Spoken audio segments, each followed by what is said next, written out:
بسم اللہ الرحمن الرحیم۔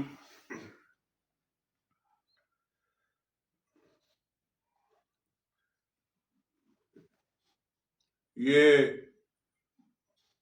موضوع جو ہے اس وقت پورے پاکستان میں پی آئی کی نشکاری کے حوالے سے ہے کہ اس پہ بھانت بھانت کی بولیاں بولی جا رہی ہیں، ماہرین اس پہ گفتگو کر رہے ہیں اور نتیجہ یہ اخذ کیا جا رہا ہے کہ پاکستان کی ترقی اور خوشحالی میں سب سے بڑی رکاوٹ جو ہے وہ پی آئی اے ہے۔ اگر پی آئی اے کی نشکاری نہیں ہوئی تو پاکستان کی معیشت تباہ ہو جائے گی، افلاس اور تنگدستی کا دور ہوگا۔ تو بہتر یہ ہے کہ اس سے چھٹکارا حاصل کیا جائے، اس کو درجہ برد کیا جائے، اس کو اونے پونے بیچ دیا جائے، یہ جاننے کے باوجود کہ اس ادارے کے فتوحات کیا ہیں، کمالات کیا ہیں، اس کے ہنرمند دنیا میں کس نام سے جانے جاتے ہیں، لیکن اس وقت موضوع صرف یہ ہے کہ بس پی آئی کی نشکاری ہو جائے، پی آئی اے سے جان چھڑا لیا جائے، اس لیے کہ دوسرے ادارے پاکستان کے وہ پھل پھول رہے ہیں، وہ کامیاب ہیں، ان میں کوئی خسارہ نہیں ہے، کوئی کرپشن نہیں ہے، وہ ترقی کے راستے پہ گامزن ہیں۔ پی آئی اے واحد ادارہ ہے جو اس راستے کی سب سے بڑی رکاوٹ ہے۔ اس میں پی آئی اے کے ملازمین کا کوئی قصور نہیں، پی آئی اے کے ملازمین اس جرم میں شامل نہیں، اس خسارے میں شامل نہیں۔ انہوں نے جب سے پی آئی اے قائم ہوا ہے کوشش یہی کی ہے کہ پی آئی اے ترقی کرے، پروان چڑھے، عروج حاصل کرے، اور کئی بار ایسا ہوا بھی کہ دنیا کی بہترین ایئر لائن میں پی آئی اے کا شمار ہوا ہوتا تھا۔ لیکن آج وہ تمام فتوحات، وہ تمام کامیابیاں جو پی آئی اے نے حاصل کی تھیں، اس کو فراموش کر دیا گیا ہے اور کہا یہ جا رہا ہے کہ 800 ارب کا خسارہ پی آئی اے کو ہے۔ اس خسارے میں یہ بتلایا جائے کہ پی آئی اے پریس کا کتنا حصہ ہے، آپ کی نااہلی کا کتنا حصہ ہے، حکومتوں کی نااہلی کا کتنا حصہ ہے۔ کیا پی آئی اے کا ملازم خود مختار ہے کہ اسے یہ اختیار حاصل ہے کہ وہ اپنی مینجمنٹ لے کر آئے، اپنا بورڈ آف ڈائریکٹر لے کر آئے، اپنی پالیسی امپلیمنٹ کرے؟ وہ تو صرف کام کرنے کے لیے ہے، وہ اپنا کام کرتا ہے۔ جو انہوں نے اس کو اس مقام تک پہنچایا ہے اس کے بارے میں گفتگو نہیں ہوتی، ارشد ملک کے بارے میں بات نہیں ہوتی، اس کی لائف ٹیم کے بارے میں بات نہیں کی جاتی کہ انہوں نے پی آئی اے کو کس پستی میں ڈھکیل دیا ہے، ان کی انکوائری نہیں کی جاتی، اس لیے کہ معزز لوگ ہیں، اشرافیہ سے تعلق ان کا ہے، ان پہ کوئی ہاتھ نہیں ڈال سکتا، ان سے کوئی پوچھ نہیں سکتا۔ آج جو عامر حیات بیٹھا ہوا ہے، اس کی کارکردگی کیا ہے، اسے کون لے کر آیا، اسے کس نے ایکسٹینشن دی ہے، اسے کس نے گود لیا ہے؟ یہ تمام سوالات تو اٹھائے جائیں گے، اٹھیں گے تمام سوالات، جواب بھی چاہیے ہوگا اس کا۔ بہرحال یہ اس وقت میرا موضوع نہیں ہے۔ نشکاری کے آڑ میں جو پی آئی اے میں کھیل کھیلا جا رہا ہے وہ ہوشربا ہے، اور خاص کر کے پی آئی اے اسٹور ڈپارٹمنٹ، جسے اب سپلائی چین کا نام دے دیا گیا ہے، اور یہاں سے ہر چیز سپلائی ہوتی ہے، ہر چیز سپلائی ہوتی ہے یہاں سے۔ یہ اس وقت گڑھ ہے کرپشن کا، ڈاکے کا، چور بازاری کا، لوٹ مار کا۔ اس پہ کسی کی نگاہ نہیں ہے، اس لیے کہ اس کا جنرل مینیجر طاہر تیزی، اس کے بڑے خوشگوار تعلقات ہیں سی او سے، عامر حیات سے، اور جہاں جہاں کرپشن کے ماسٹر مائنڈ بیٹھے ہوئے ہیں، جس جس سیکشن میں ادارے کے اندر، ان تمام سے بڑے خوشگوار تعلقات ہیں عامر حیات صاحب کے۔ اس وقت سپلائی چین میں دو گروپ کرپشن اور چوریوں میں سرگرم عمل ہیں۔ ایک کی سربراہی طاہر محمود عرف تیزی،